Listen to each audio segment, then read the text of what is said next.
नमस्कार, आदाब। Crime petrol में आपका स्वागत है। आज के एपिसोड में हम देखेंगे पोरबंदर में एक नहीं, दो नहीं, बल्कि 3 हत्याएं, और वो भी एक पुलिस कांस्टेबल के घर में। सब तेरी वजह से हुआ है। मर क्यों नहीं जाती? मर जाऊंगी, लेकिन पहले तुझे मारकर मरूंगी, समझे? मेरी माँ और बापू हमेशा झगड़ा करते रहते थे। पहली तहकीकात में ये लगा कि ये आत्महत्याएं थी, पर क्या ये सच था? देखते हैं आज के एपिसोड में।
बात कर सकोगी?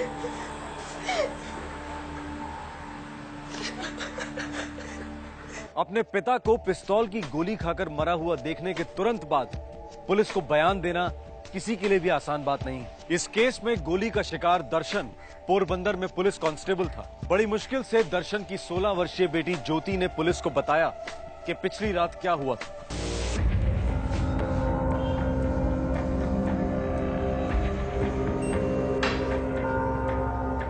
कहाँ गई थी?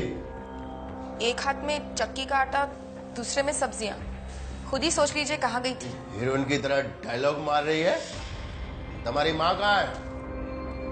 चंपक, सुरेश, कहाँ हैं सब लोग? वो लोग किसी बाबा से मिलने गए हैं। क्यों? किस लिए? तुम्हारी दारू छुड़वाने। तुम लोगों को मेरी दारू खटकती है? और मैं जो अपनी कमाई से तुम लोगों को रोटियां खिलाता हूँ, उसका क्या? बहुत बहुत मेहरबानी आपकी। काश हर औरत को आप जैसा पति मिले और हर बच्चे को आप जैसा बाप। ज़बान लड़ाती है। फिर आगे क्या हुआ? मैं रात भर नहीं सोई सर। माँ चंपक और सुरेश का इंतजार करती रही। कमरे से बाहर निकलने में भी डर लग रहा था। बापू दारू पी रहे थे, पीते ही जा रहे थे। फिर सुबह अचानक मैंने गोली चलने की आवाज सुनी। मैं बाहर निकल के मैंने देखा तो बापू मरे हुए पड़े थे। तुम्हारी माँ और तुम्हारा छोटा भाई सुरेश कहाँ है? कह रही थी किसी बाबा से मिलने जा रही है। ये चंपक भी गया था उनके साथ। आपके आने से थोड़ी देर पहले ही घर लौटा था। चंपक, कहाँ है माँ और सुरेश? उनको कुछ हो गया। माँ, यहाँ क्यों ले आए हो? एक बाबा से मिलने आया बेटा। मुझे नहीं मिलना है किसी बाबा से। मुझे भी नहीं मिलना है। अच्छा, तुम लोगों को भूख लगी होगी ना? ये लो, ये लड्डू खा लो। ये ले। मैं जरा झाड़ी के पीछे हो आती हूँ। अच्छा बेटा।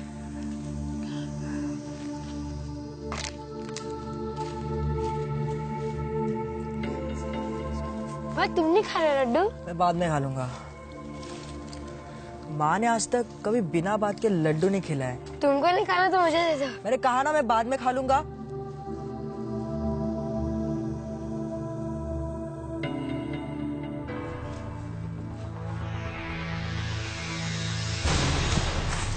सुरेश सुरेश सुरेश उठ सुरेश सुरेश सुरेश सुरेश माँ माँ माँ देखो ना सुरेश को कुछ हो गया माँ माँ माँ माँ माँ ये क्या हुआ तुझे माँ माँ माँ माँ मैं रात भर दौड़ते दौड़ते सुबह घर पहुंचा और जब मैं घर पहुंचा तो बापू मर गए थे। अब सिर्फ मैं और मेरी छोटी बहन बची है। सुरेश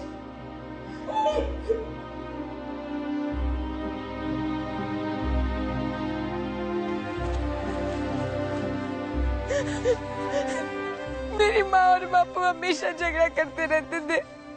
बचपन से देखती आ रही हूँ। एक दूसरे से अलग होने की बात, एक दूसरे को मार डालने की बात, हम बच्चों को मार डालने की बात। क्यों? किस लिए? मेरे बापू बहुत दारू पीते, कभी कभी तो सुबह नाश्ते से पहले भी। सर, कुछ मिला? नहीं सर, इस इलाके में दूर दूर तक कोई बाबा नहीं है और वैसे भी ये इलाका बहुत सुनसान है। पुलिस इस केस को घरेलू झगड़े को लेकर आत्महत्या का केस समझ रही थी। फाइल क्लोज होने ही वाली थी, लेकिन पोस्टमार्टम रिपोर्ट ने कई पिटारे खोल दिए।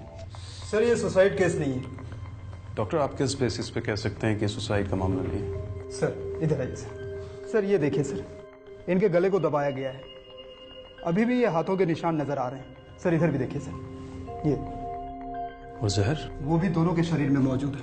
फिर आप कैसे कह सकते हैं कि सुसाइड का मामला नहीं है? सर सपोज माँ ने बेटे को जहर खिलाकर उसका गला घोट दिया, अब बाद में वो खुद जहर खा ली, लेकिन कोई खुद का गला इतनी जोर से कैसे घोट सकता है? ये काम किसी और का है सर। डॉक्टर, हो सकता है कि गला घोटने की कोशिश पहले कभी की गई हो, निशान पुराने हो। नहीं नहीं, निशान बिल्कुल ताजा है सर, ये देखिए। और इन दोनों की मौत एस्फिक्सेशन के कारण हुआ है, गला घोटने के कारण हुआ है, जहर से नहीं। इसका मतलब है कि वो लड़का झूठ बोल रहा है।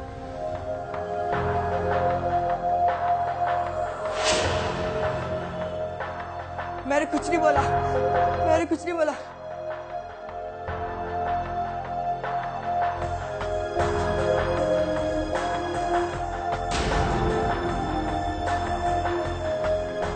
हो सकता है तुम्हारी माँ और तुम्हारे छोटे भाई को तुम्हारे बापू ने मारा हो। क्या? हाँ, और उन्होंने चंपक को भी मारने की कोशिश की हो, लेकिन वो भाग निकला हो और घर आके तुम्हारे बापू ने अपने आप को गोली मार ली हो। चंपक ने बोला? वो तो कुछ बोलता ही नहीं है। दरअसल ये बात सच भी हो सकती है। कैसे? परसों सुबह ही बापू बोल रहे थे कि हम सब एक साथ जान दे देते हैं ताकि हमेशा के लिए खत्म हो जाए सब कुछ। क्या सब कुछ खत्म हो जाए? बापू का शक। और क्या? कैसा शक? बापू को शक था कि माँ का किसी दूसरे आदमी के साथ चक्कर चल रहा है। शक सही था? पता नहीं बेन, मैं चंपक को घर लेकर जाती हूँ, वो वैसे ही बहुत डरा हुआ है, यहाँ कुछ नहीं बोलेगा। मैं घर जाकर उससे सच्चाई निकलवाने की कोशिश करती हूँ। आइसक्रीम मंगाओ। सर, माँ का किसी के साथ अफेयर था। हो सकता है बाप ने मारा हो या माँ के प्रेमी ने। लड़का सच जानता है, नजर रखो इसके घर पे, लेकिन अभी कोई अरेस्ट नहीं। ओके। मुझे ये केस उतना भी सीधा नहीं लग रहा। दर्शन जेठा, उसकी बीवी रामभी और छोटा लड़का सुरेश, तीनों का अंतिम संस्कार कर दिया गया। कई दिन बीत चुके थे, लेकिन ज्योति अपने छोटे भाई चंपक से सच उगलवाकर पुलिस के पास नहीं आई थी। लेकिन पुलिस 24 घंटे उनके घर पर नजर रखे हुई थी।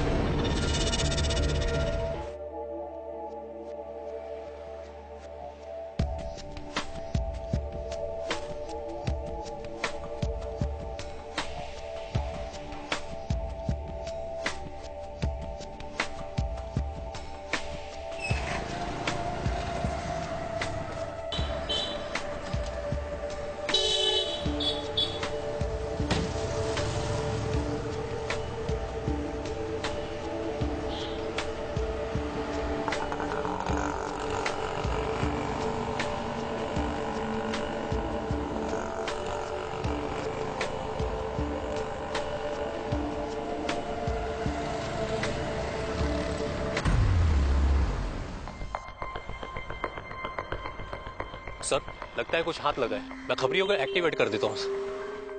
उस वैन वाले का नाम मुनीर है साहब। अपना सर्वोदय स्कूल है ना, वही ड्राइवर है वो। हिस्ट्री सीटर है? कोई क्रिमिनल रिकॉर्ड तो नहीं है उसका? और कुछ? 1-2 महीनों से अपनी बीवी शहनाज और अपने 2 बच्चों से अलग रहता है साहब। क्यों? और क्या साहब, वही किसी दूसरी के साथ लफड़ा है इस मुनीर का। बीवी बच्चे कहाँ रहते? वो बफीरा नगर की बस्ती है ना साहब, उधर पानी का नल है, वहीं से रहती है साहब।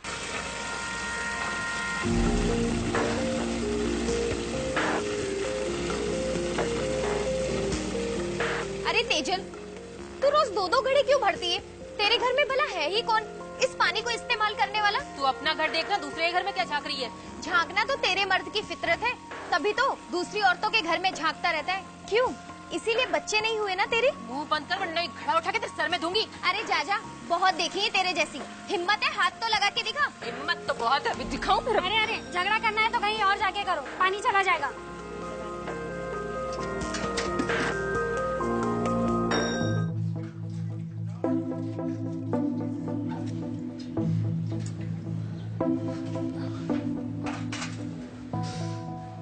बस्ती में नहीं है क्या? हाँ। जितने मुंह होंगे ना उतनी ही बातें होंगी, इसलिए चुपचाप निकल जाने का।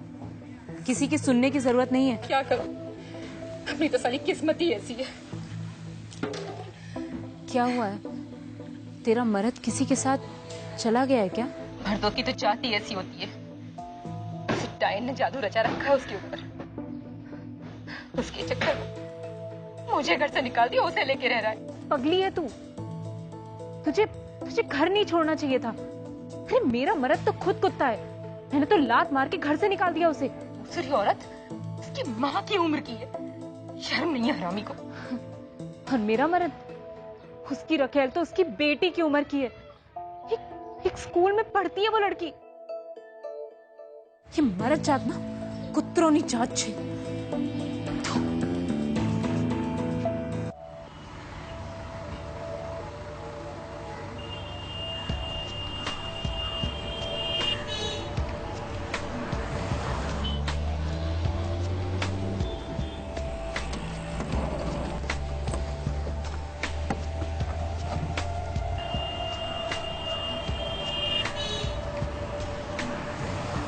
मतलब मुनीर का चक्कर रंभी के साथ नहीं, उसकी बेटी ज्योति के साथ चल रहा है। सर, स्कूल की दूसरी लड़की भी तो हो सकती है। उसका पता मैं लगाऊंगी सर। मुनीर की पत्नी के साथ अच्छी दोस्ती हो गई है मेरी। क्या हुआ तेरे आदमी का? आज मेरा आदमी आया था मेरे पास, साला गिड़गिड़ा रहा था। क्या बोल रहा था? बोलेगा क्या? शहनाज मुझे माफ कर दे, मैं उस स्कूल वाली लड़की को हमेशा हमेशा के लिए छोड़ दूंगा, सारे नाते तोड़ दूंगा उससे। अचानक से कैसे आ गया? क्या पता, पैसे नहीं होंगे देने के लिए तलाक, या फिर मन भर गया होगा उस चुड़ैल के साथ। ऐसा ही कुछ हुआ होगा। बार बार बोल रहा था अहमदाबाद चलकर रहते हैं शहनाज, बच्चों के साथ, पोरबंदर छोड़ देंगे हमेशा के लिए। मैंने कहा चल फूट यहाँ से, पैसे निकाल, तलाक दे और मर उसके साथ जहन्नुम में। तुम मिली उस लड़की से? मिली थी एक बार उसे। यही है क्या?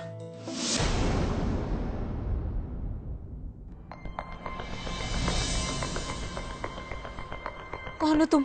पुलिस। इस लड़की के माँ बाप और भाई का मर्डर हुआ है, हम इन्वेस्टिगेशन कर रहे हैं। मैंने कुछ नहीं किया मैडम, कुछ नहीं किया मैंने, खुदा कसम। ज्योति से कब मिली थी?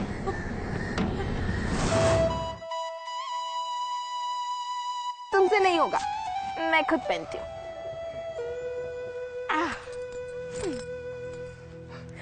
अरे वाह वाह ज्योति, तू तो बहुत सुंदर लग रही है। चूड़ियां पहनेगी? बेशरम, तेरे बाप की उम्र का है कुत्ता।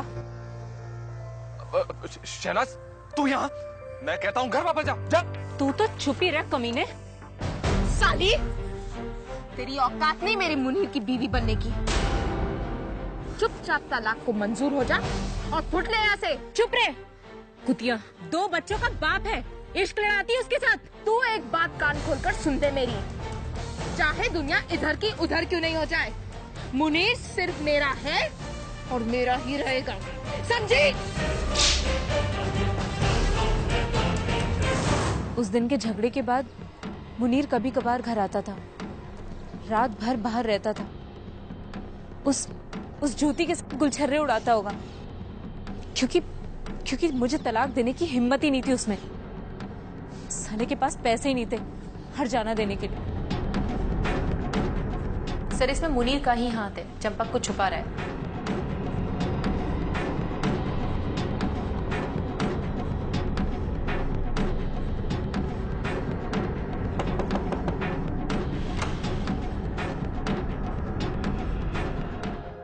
ज्योति दीदी घर पर नहीं है।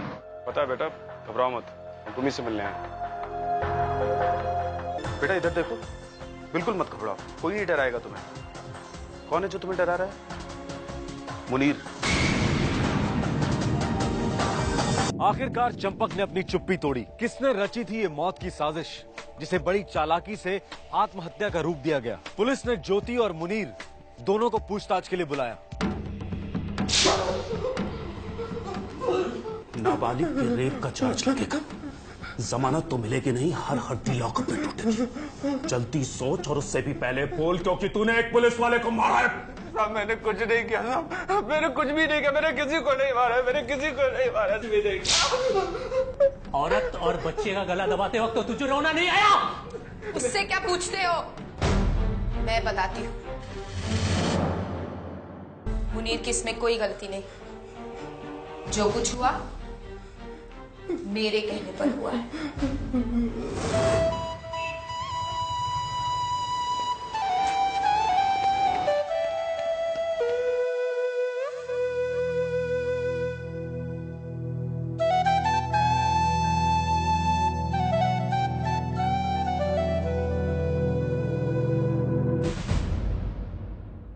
तुझे पता है तू क्या कर रही है? हाँ, मेरा कुछ नहीं चल रहा किसी के साथ। मुझे बेवकूफ मत बना, मैं तेरी माँ हूँ। माँ सब समझती तेरे ये नखरे। रोज रात को आपकी समझदारी देखती हूँ बापू के घर आने के बाद। शर्म ही नहीं, बदतमीज हो गई है तू। तेरी जुबान गंदी हो गई है। तो क्या करूँ? हाँ, बचपन से इन आंखों और कानों ने सिर्फ आपको और बापू को लड़ते हुए, झगड़ते हुए, गाली गलौज करते हुए ही देखा है। हो गई जबान ऐसी। तेरे बापू को आने दे, तेरे बापू ही ठीक करेंगे।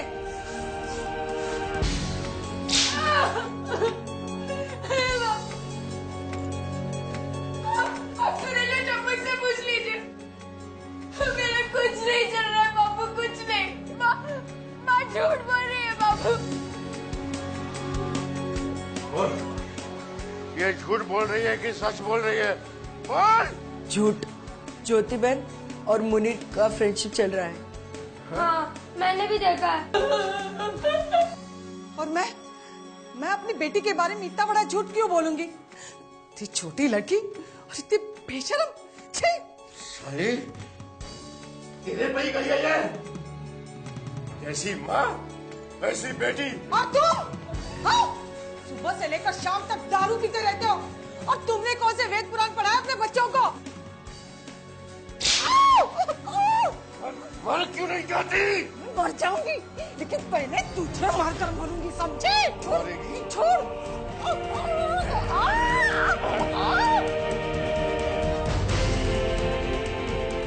विवाद मेरे और मुनीर के बीच रिश्तों को लेके था, लेकिन वक्त नहीं लगा माँ और बापू को एक दूसरे पर टूट पड़ने के लिए।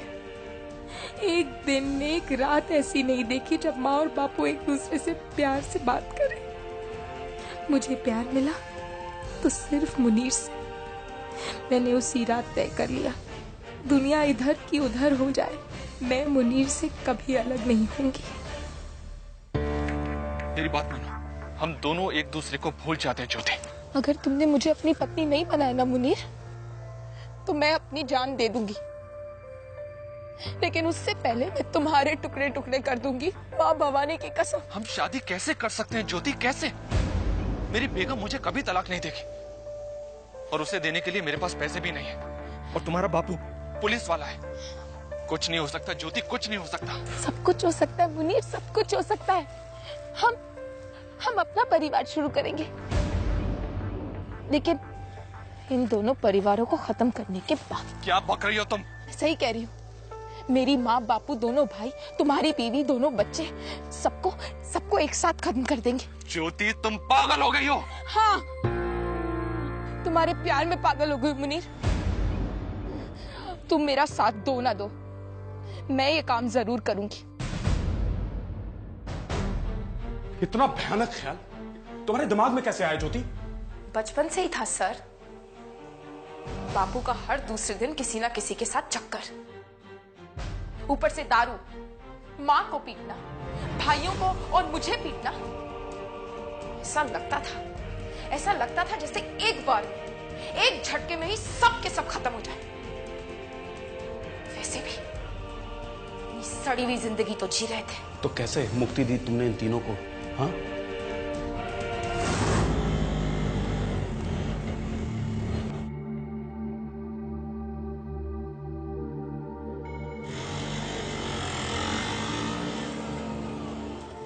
और कितनी दूर है ये तेरा साधु बाबा? हाँ, अगर तेरे बापू घर पहुंच गए ना और उनको गरम गरम रोटियां नहीं मिली तो वो फिर हंगामा कर देंगे। चल घर चलते हैं। बस माँ, थोड़ी दूर और। आप एक बार बाबा से मिल लोगी ना, तो सारी प्रॉब्लम्स हमेशा के लिए खत्म। मैं उस वैन ड्राइवर के चंगुल से बच गई माँ। अब मैं एकदम सुधर गई हूँ। सब बाबा की कृपा है। वो सब तो ठीक है, लेकिन कहाँ है तेरा वो साधु बाबा? वो रहे। माँ, तुम जाओ, बिल्कुल मत घबराओ, सब ठीक हो जाएगा। हाँ, जाओ।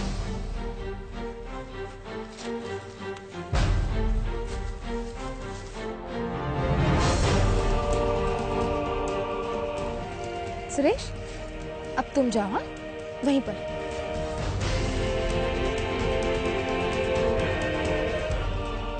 ज्योति बहन, वहाँ उन झाड़ियों के पीछे क्या हो रहा है? बाबा सब पर लगी बुरी नजर उतार रहे हैं चंपक।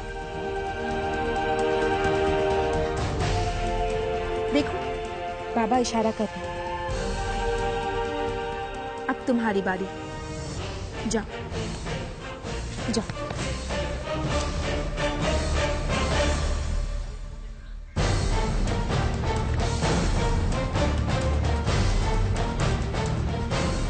माँ, सुरेश। डर मत बच्चा, डर मत। ये दोनों यहाँ पर सो रहे हैं, थोड़ी देर में जाग जाएंगे। ला दे अपना हाथ, मुझे दे। मैं तुझे यहाँ लेटाऊंगा, तुझे यहाँ सुलाऊंगा।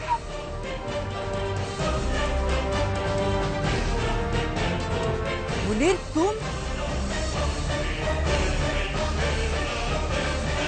ज्योति बहन, ये बाबा नहीं मुनीर है। चंपक, चुपचाप वहां जाकर लेट जाओ। ज्योति बहन, माँ और सुरेश को कुछ किया है इसने। सुना नहीं तुमने मैंने क्या कहा?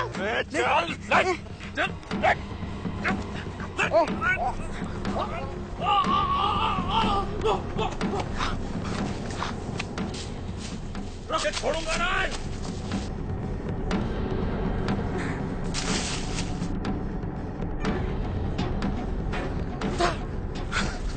हमें यहाँ से जल्दी निकलना चाहिए।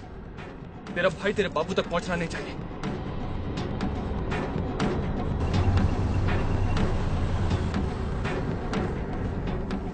और सुनो, मुझे दरवाजे से इशारा करके बताओ कि तुम्हारा भाई घर में है या नहीं। अगर है तो मैं भी अंदर आता हूँ, और अगर नहीं तो मैं उसे कहीं बाहर से ढूंढ कर लाऊंगा। ठीक है।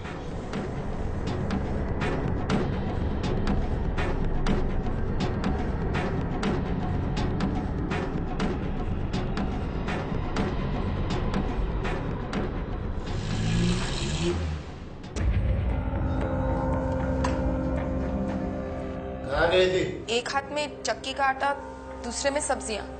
खुद ही सोच लीजिए कहाँ गई थी। बड़ी हीरोइन की तरह डायलॉग मार रही है। तुम्हारी माँ कहाँ है? चंपक, सुरेश, कहाँ है सब लोग? वो लोग किसी बाबा से मिलने गए। मैं रात भर सो नहीं पाई। सोच रही थी अगर चंपक आ गया तो सब गड़बड़ हो जाएगी। सुबह होने लगी, चंपक लौटा नहीं था और मेरा सबसे बड़ा काम बाकी था।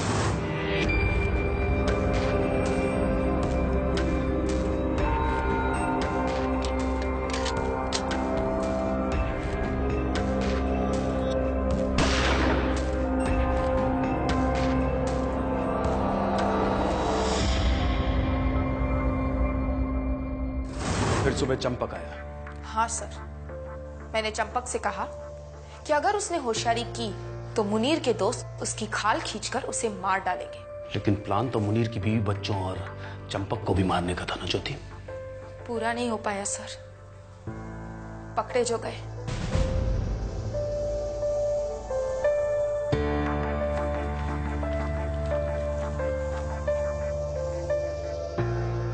और मुनीर? तुम नाबालिग हो इसलिए तुम्हारा केस जूनागढ़ के जुवेनाइल कोर्ट में चलेगा। मुनीर कहाँ है? उसे फांसी तो नहीं होगी ना? होनी तो चाहिए उसे फांसी। मुझे उसके साथ फांसी नहीं हो सकती क्या? मुझे भी मेरे मुनीर के साथ फांसी दे दो। कभी कभी तो लगता है तुम्हें भी फांसी ही होनी चाहिए, पर फिर याद आता है कि तुम सिर्फ 16 साल की बच्ची हो। शायद एक दिन तुम्हें तुम्हारी गलती का एहसास हो जाए। बैठा ऐसे।